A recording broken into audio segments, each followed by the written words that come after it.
Hola, clase de quinto, segunda parte del problema picante. El problema uno de los problemas clásicos de situaciones de equilibrio. Dos cuerdas que sostienen una tercera cuerda, de la cual cuelga un cartel, un reloj, yo qué sé, cualquier cosa. Bien. Un coronavirus, ¿no? Bueno, sí, hay que colgarlo al coronavirus. Bueno, bárbaro. Muy bien. Una vez que tenemos nuestro par de ejes cartesianos, vamos a pasar a descomponer todas las fuerzas de la situación para que me queden todas ubicadas, ¿no? Las componentes de esas fuerzas ubicadas en los ejes X e Y. Y después cuando tengamos que sumar las fuerzas va a ser mucho más sencillo. Bueno, proyectemos T1 sobre el eje X con nuestra escuadra maravillosa. Así.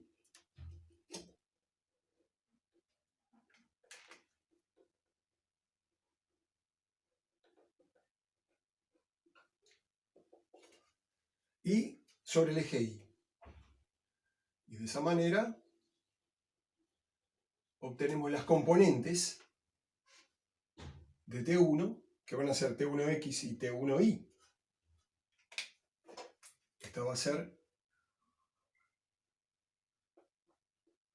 T1X y esta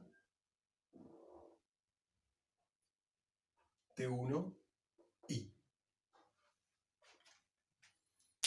Bárbaro. Hagamos lo mismo con T2. Proyectamos T2 sobre el eje X y vamos a obtener T2X.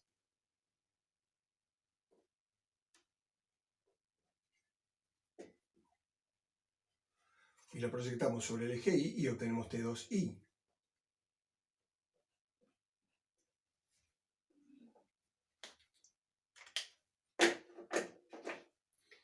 Fíjense que sobre el eje Y me van a quedar dos fuerzas, así que las voy a dibujar separaditas para que no se nos superpongan.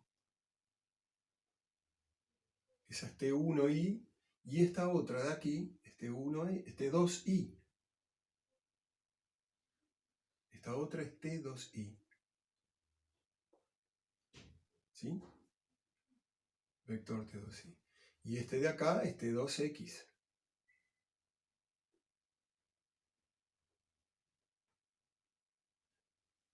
T2X. Fíjese entonces que ahora se llenó de vectores por todos lados. Pero lo que nos va a importar a nosotros no son las fuerzas T1 y las fuerzas T2, sino que nos van a importar las componentes de cada una de esas fuerzas. Podríamos inclusive hasta borrar T1 y T2. Momentáneamente las borramos para que ustedes vean que ahora todas las fuerzas están distribuidas en los dos ejes. De modo que ahora las fuerzas son colineales, varias de ellas. Acá tenemos sobre el eje Y tres fuerzas actuando. T3, T2Y y T1Y. Y sobre el eje X, dos fuerzas actuando. T2X y T1X. Por lo tanto, cuando hagamos la suma de fuerzas para encontrar la fuerza neta, nos va a dar mucho menos trabajo, porque las fuerzas van a ser colineales. Bueno, vamos a ver cómo sigue nuestro método. No perder de vista el hecho de que tenemos que encontrar los valores de T1, T2 y T3. Veamos T3, que es la más fácil de encontrar. ¿Por qué es la más fácil? Analicemos la fuerza T3. La fuerza T3 actúa sobre la cuerda 3. ¿Por qué? Porque el objeto está colgando de la fuerza 3. Si el objeto está colgando dentro de nuestro campo gravitatorio, sobre él está actuando la fuerza peso. ¿Es cierto?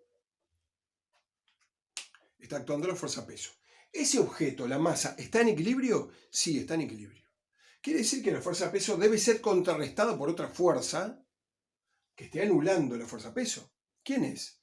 Y es la fuerza tensión. Pero, profe, ¿cuál tensión? La T3.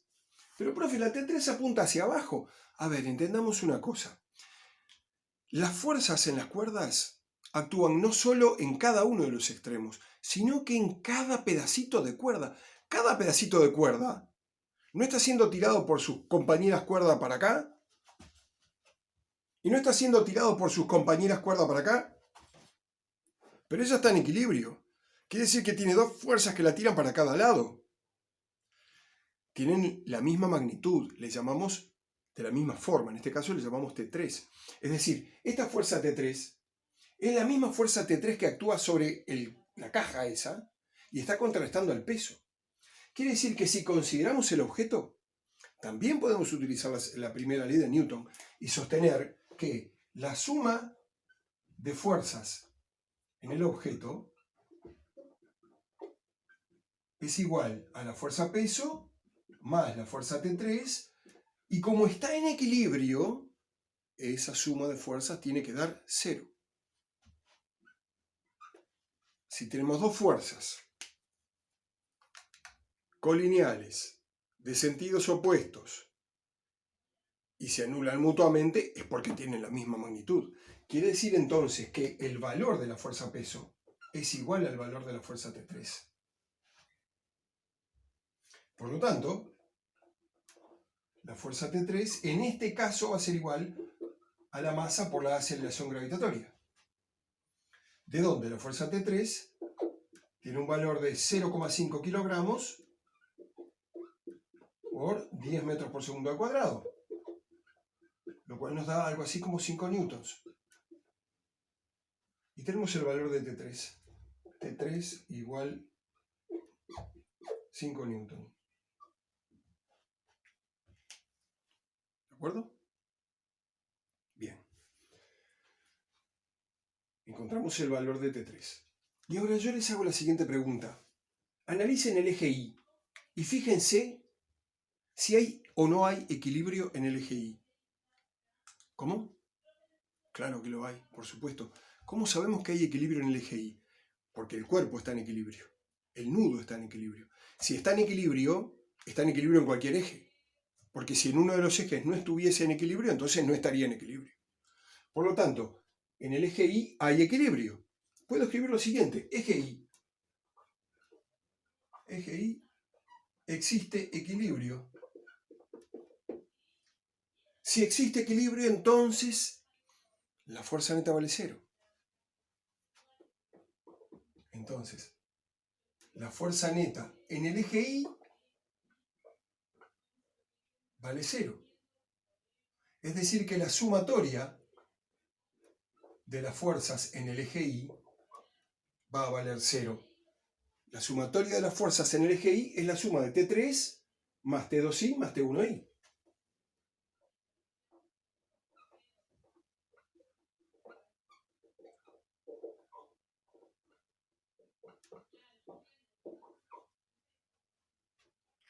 ¿Se va entendiendo esto? Fantástico, muy bien. Analicemos ahora el eje X. Y razonemos por analogía. El eje X está en equilibrio, porque si no estuviera en equilibrio, el cuerpo no estaría en reposo, el nudo no estaría en reposo. Estaría moviéndose, inclusive acelerado, hacia la derecha o hacia la izquierda. Y eso no está sucediendo. No, no.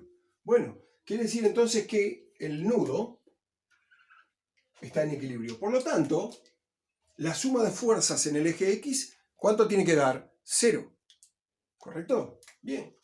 Es decir, que la fuerza neta, eje X existe equilibrio, ¿no? Por lo tanto, la fuerza neta en el eje X es igual a 0. Es decir, que la sumatoria vectorial de fuerzas en el eje X será T2X más T1X, y esto tiene que dar 0. ¿Hasta ahí? ¿Me van siguiendo? ¿Seguimos en el videito que viene?